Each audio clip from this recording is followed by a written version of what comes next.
Hindi ho ito yung talamak na networking, recruit, recruit mo sa kaliwa, recruit mo sa kanan, kailangan nagpapantay.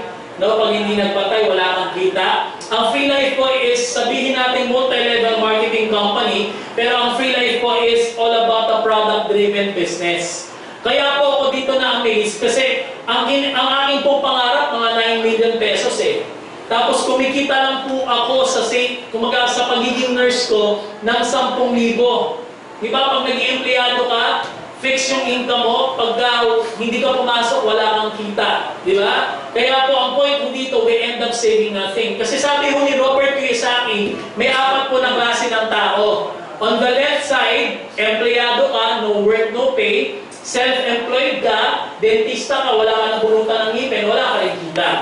Pero kung ikaw ay katulad ni Ka Freddy, siya po ay may bar. Kahit wala po si Ka Freddy dito, kumikita siya. Dahil yun yung tinatawag natin na business.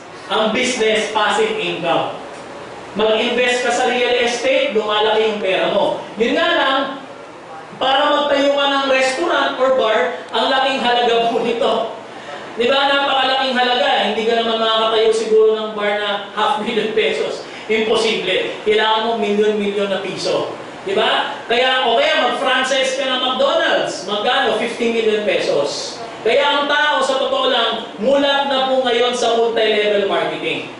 Pero didiretsahin ko kayo, napakaraming na-scam na po dito. Meron ba dito mga na-scam na? No, mga na-scam, nasunog na po yung pera nila, para ayaw na nila ng networking. Kasi, bakit po